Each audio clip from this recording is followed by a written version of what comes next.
வணக்கம் வணக்கம் வணக்கம் தாத்தா.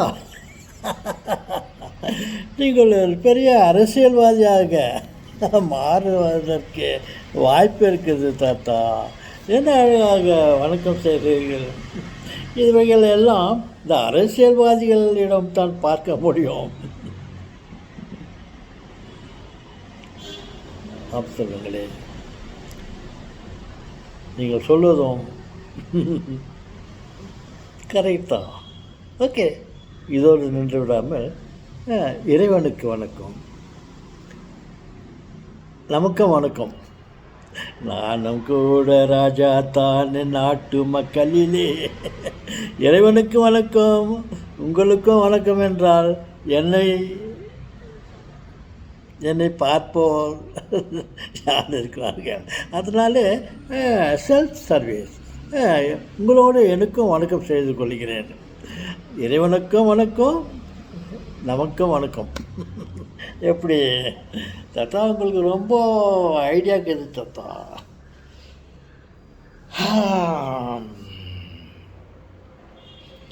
வாழ நினைத்தால் வாழலாம், வழியா இல்லை பூமியில். என்ன தாத்தா, சம்பந்தம் இல்லாமல் ஏதோ பேச வேண்டுமே என்று எதையோ பேசிக்கொண்டிருக்கிறீர்களே. ஆம் சொல்கிறாங்களே, வெறும் வாயை மெல்றவனுக்கு ಸ್ವಲ್ಪ அவள் கிடைச்சா போதும், கொஞ்சம் அவளை வாயில் போட்டு சாப்பிட்லாம். அந்த மாதிரி ஏதாவது பேச வேண்டுமே என்பதற்காக ஏதாவது ஒரு டாபிக் பற்றி நான் பேசுகிறேன் தாத்தா. இப்படியெல்லாம் பேசினா எப்படி தாத்தா உங்களுக்கு சப்ஸ்கிரைபர்ஸ் வருவாங்க? உங்களை பார்க்குறவங்களே வரமாட்டாங்களே தாத்தா. வருவார்கள்.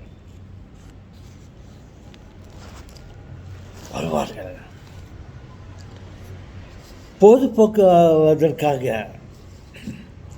பல நல்ல வீடியோக்களை எல்லாம் பார்த்துவிட்டு, சரி கொஞ்சம் எப்போதும் பிரியாணி மற்ற உயிர்த்தர கேக் இது அதையிலே சாப்பிட்டு கொண்டு இருந்தால் அதோடு இன்னும் ஏழ்மையான சாப்பாடும் நம்ம கொஞ்சம் சாப்பிட்லாமே, உடலுக்கும் நல்லது என்ற வகையில் என்னுடைய வீடியோவை பார்க்குவார்கள். நல்ல உணவுகளை உண்பவர்கள் இந்த விதமான உணவுகளையும் அவர் சாப்பிட்டு பார்க்கலாம் என்று சாப்பிடுவார்கள். இதிலும் அவர்கள் தனி ருசியை கண்டு பிடிப்பார்கள். அட்டே, அதுதான் நல்லா இருக்குதுன்னு பார்த்தா இது கூட நல்லா இருக்குதாடா, தாத்தா பேசுறது கூட அதில் ரொம்ப விஷயம் இருக்குதாடா. அப்போ அவங்க அறிவாளிகள்லாம் பேசுகிறத கேட்டுன்னு இந்த பட்டிமன்றத்துலலாம் இன்னும் பார்த்தாக்கா தாத்தா பேசுறதுலேயும் நல்ல பொருட்கள் இருக்கிறது. பைத்தியம் பத்தும் பேசுவான், குடிகாரன் உண்மையை பேசுவான்ற மாதிரி தாத்தா பேசுறதுலேயும் சில உண்மைகள் இருக்கும். குடிகாரன் பேச்சு இல்லையும் சில உண்மைகள் வெளிவரும். அப்படி என்றால் தாத்தா பேசும் பேச்சிலும் சில உண்மைகள் இருக்கும். தாத்தா பேசித்தானே, குடிகாரன் பேசித்தானே, அப்படி இல்லாமல் என்னுடைய பேச்சையும் கேட்க ஆட்கள் இருப்பார்கள் என்ற ஒரு நம்பிக்கையில் பேசுகிறேன். பேசுன தாத்தா, பேசு மனமே பேசு, பேதை மனமே பேசு. நன்றி சொல்கிறாங்களே. உங்களுடைய வேண்டுதலை, உங்களுடைய உத்தரவை பேச சொன்னீங்க இல்லையா, அதை வைத்துக்கொண்டு நான் சிலது ஏதாவது பேசுகிறேன்.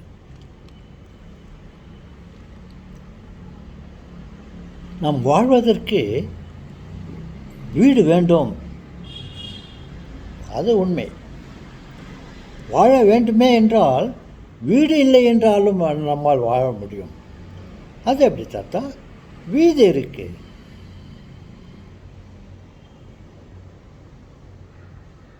வீதி இருக்குது, வீதியில் வாழலாம். என்னன்னாக்கா இந்த காவலாளிகளுடைய தடுப்பு, அவருடைய கட்டுப்பாட்டால் நம்மால் வீதியில் வாழ முடியாது. இல்லை என்றால் இரவும் பகலும் நாம் வீதியிலேயே காலத்தை ஓட்டலாம். குளிருக்கு ஏதோ கையை கட்டி என்ன போச்சுக்கிட்டு நைட்டில் எங்கே வேணுமாலும் படுத்து தூங்கலாம். ஆனால் சில பொறுப்புள்ளவர்கள் நமது நன்மைக்காகவே அவர்கள் உழைக்கிறார்கள். அவர்களுடைய அனுமதி கிடைக்காததால் நாம் வீதியில் வாழ முடியாது. இரவு நேரத்தில் நாம் வீதியில் மரத்தடியில் படுத்து தூங்கினாக்கா போலீஸ்காரன் வருவான். ஏய், என்ன பண்ணுற, இங்கே என்ன பண்ணுற, போ வீட்டுக்கு போ, இங்கெல்லாம் தூங்குறப்போ அப்படின்னு சொல்கிறாங்க இல்லையா. அதனால நமக்கு வீடு தேவைக்குது. அவரை நம்மளை ஃப்ரீயாக விட்டுட்டாக்கா எங்கே வேணாலும் வாழலாம், ஆகாயத்துலேயும் வாழலாம். ஆகாயத்தில் மூணில் வாழலாம்னு சொன்னாலே பரவாயில்ல. ஆகாயத்தில் எப்படி தாத்தா வாழ முடியும்? வாழலாம் செல்வங்களே, வழி இருக்கிறது. வாழ்கின்றவர்கள் இருக்கிறார்கள். தண்ணீரிலே தாமரை பூ தள்ளாடுதே அலைகளிலே. அப்படி என்று பார்த்தால் தண்ணிக்குள்ளேயும் வாழலாம். மீன்களை பாருங்கள், தண்ணீரில் வாழக்கூடிய அத்தனையும் பாருங்கள். மனிதர்களை விட தண்ணீரிலே வாழ்பவர்கள் தான் அதிகம். தண்ணீருடைய அரவணைப்பில் தண்ணீருக்குள்ளே மீன்கள் வாழ்கின்றனவ அல்லவா. அதேபோல் ஆகாயத்திலே அணுக்கள் என்ற தண்ணீர் எப்படி மீன்கள் தண்ணீருக்குள்ளே வாழ்கிறதோ அதேபோல் அணுக்களால் நிரப்பப்பட்டு இருக்கும், அணுக்களுக்குள்ளே புதைந்திருக்கும் நம்மளும் அணுக்களின் மத்தியில் வாழ முடியும், ஆகாயத்தில் வாழ முடியும், எங்கே பார்த்தாலும் வாழ முடியும். ஆகாயம் எங்கே தாத்தாக்குதுனாக்கா நம்ம இருக்கிற இடமே ஆகாயம். நம்மை விட்டு, நமது உடம்பை விட்டு வெளியில் இருப்பது அனைத்துமே ஆகாயம். நீங்கள் நினைத்து கொள்ளாதீர்கள் ஆகாயத்திற்கு போக வேண்டாம், விமானத்தில் போக வேண்டும், ராக்கெட்டில் போக வேண்டும், அப்போ தான் ஆகாயத்தை அடைய முடியும் என்று. நமக்கு அடுத்தது, நமது உடம்புக்கு அடுத்தது இருப்பது எல்லாமே ஆகாயம்தான். உனக்கு வீடு இல்லையா, நீ ஆகாயத்தில் வாழ். எப்படி தண்ணீருக்குள்ளே மீன்கள் வாழ்கிறதோ அதேபோல் நம் பழகி கொண்டால் ஆகாயத்தில் வாழலாம்.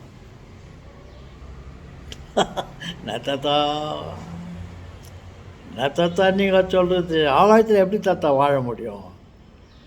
சோத்துக்கு எங்கே போகுது தாத்தா? ஆகாயத்தில் வாழலாம்னு சொல்லிட்டாக்கா அங்கே சாப்பாடு கொடுக்குறோங்க யார் தாத்தா? சாப்பாடு இருக்கிறது செல்வங்களே, சாப்பாடு இருக்கிறது.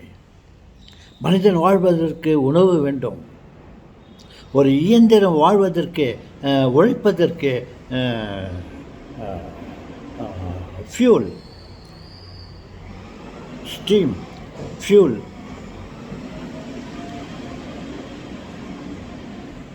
தேவைப்படுகிறது. அதற்கு ஃபியூல் இல்லை என்றால் மின்சாரம் இருக்குது. மின்சாரத்தில் வாகனங்கள் ஓடுகின்றன.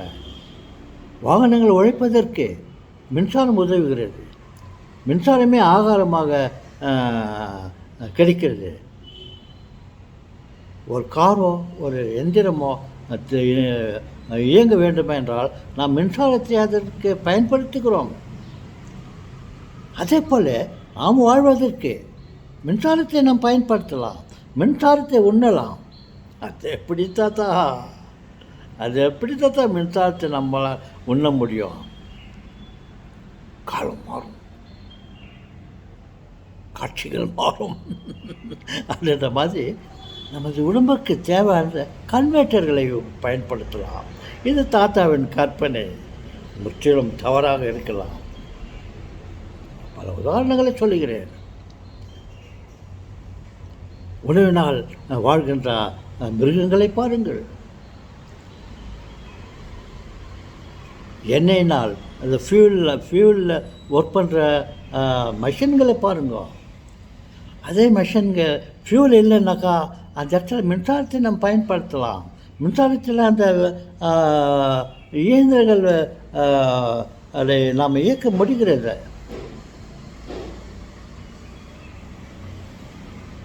அதே போல் நாமும் ஒரு கன்வெர்ட்டர் கற்பனை ஒரு கன்வெர்ட்டர்களை பயன்படுத்தி கொண்டு மின்சாரத்தை நம் ஆகாயத்தில் மின்சாரம் நிறைய இருக்கிறது, அணுக்கள் நிறைய இருக்கிறது. அணுக்கள் தான் மின்சாரம். நம்ம அதையே ஒன்று கொண்டு நம்மால் வாழ முடியும் என்ற கற்பனை முற்றிலும் தவறாக இருக்கலாம். கற்பனை காசா பணமா ஆனால் யோசித்தால் சிந்தித்தால் அதுக்கு ஒரு வழியை ஏற்படுத்த வேண்டுமென்றால் வழி கிடைக்கும். ஆமாம், வீதியிலே என்றால் வீதி, வீதியில் என்றால் ஆகாயத்தில் மீன்கள் வாழவில்லையா? அதே போல் நம்மால் மின்சாரத்தை உண்ண முடியுமா என்று நாம் ஒரு ஆராய்ச்சி பண்ணலாம். எப்படி ஒரு இயந்திரம் மனிதனாக மாறுகிறது. ஏஐ மனிதனைப் போல அது சிந்தனை பண்ணுகிறது, மனிதனை விட அதிகமாக சிந்திக்கிறது.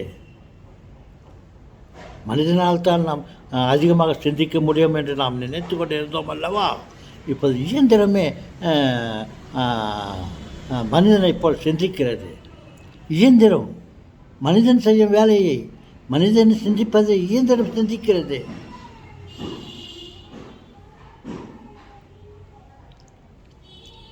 அது எப்படி முடியும்? இந்த ஹியூமன் பிரெயின் தான் எல்லாத்துக்கும் இது. அதே போல் மற்றவங்களால் செயல்பட முடியுமா என்றால் இயந்திரம் செயல்படுகிறது. அதே போல் மனிதனால் உணவுகளில் தான் வாழ முடியும் என்று நினைத்து கொண்டிருக்கிறோம். இயந்திரங்களை பாருங்கள், மனிதனைப் போல் சிந்திக்கிறது. மாற்றங்கள் வரும், காலங்கள் வரும், காலம் இருக்கிறது, மாற்றங்கள் வரும். நம்மால் ஆகாயத்திலையும் வாழ முடியும், காற்றையே சுவாசித்து கொண்டு வாழ முடியும். காற்று வடிவத்திலே இருக்கிற அணுக்களை உண்டு கொண்டு நம்மால் வாழ முடியும். அதற்காக சிந்தித்தால் வழி கிடைக்கும். ஆம் செல்வங்களே, அணுக்களை ஒன்று கொண்டு நம்மால் வாழ முடியாது என்பது உண்மை. பட் ஏதோ சில கன்வெர்ட்டர்களை பயன்படுத்தி கொண்டு மின்சாரத்தையே ஆதாரமாக எந்த வழியில் பயன்படுத்தலாம்? சில பழம் இருக்கிறது, தண்ணீர் இருக்கிறது, உணவுப் பொருட்கள் இருக்குது. அவைகளெல்லாம் என்ன? மின்சாரம் அணுக்களால் ஆக்கப்பட்டது தான் அந்த பழங்களும் மனித உடம்பில் உள்ள அத்தனை பாகங்களும் அதே மின்சாரத்தால் தான் உருவாக்கப்பட்டிருக்கிறது. தங்கத்தை பாருங்கள், வெள்ளியை பாருங்கள், இரும்பை பாருங்கள், பாதரட்சத்தை பாருங்கள், மாறுபட்டிருக்கிறது. ஆனால் அவைகள் அனைத்தும் மின்சாரத்தினால் அணுக்களால் ஆக்கப்பட்டது தான். தங்கத்தை பாருங்கள், அதில் ஒரு 80 எலக்ட்ரான் 80 புரோட்டான்ஸ் இருக்கிறதாக நான் நினைக்கிறேன். இல்லைனாக்கா 79 இருக்கலாம், கொஞ்சம் கன்ஸ்ட்ரக்ஷன் திஸ் ஆர் தட். அந்த அளவில் அணுக்கள் சேர்ந்து தான் தங்கமாக இருக்கிறது. மனித உடலிலே இருக்கும் அத்தனை உறுப்புகளும் அந்த அணுக்களால் ஆக்கப்பட்டது தான்.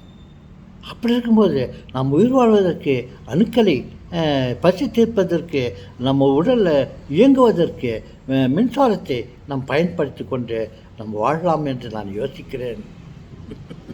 தாத்தா நீங்கள் யோசிச்சுட்டு இருங்க தாத்தா. நமஸ்காரம் தாத்தா.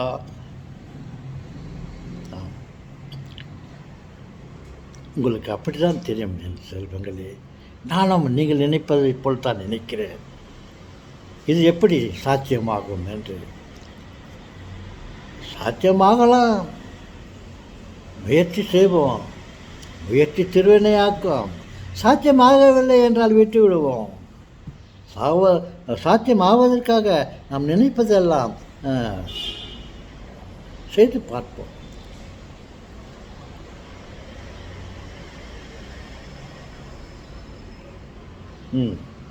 தாத்தா நீங்கள் சொன்னீங்க வீடு இல்லைனாக்கா வீதி இருக்குது. வீதி இல்லைன்னா ஆகாயம் இருக்குது. எப்படி மீன்கள் வாழ்கின்றனவோ அதே மாதிரி நாம் ஆகாயத்திலே மின்சாரத்துங்களுக்குள்ளே நாம் இருக்கிறோம். ஆகாயத்தில் வாழலாம். சாப்பிடுவது தான் ப்ராப்ளம்.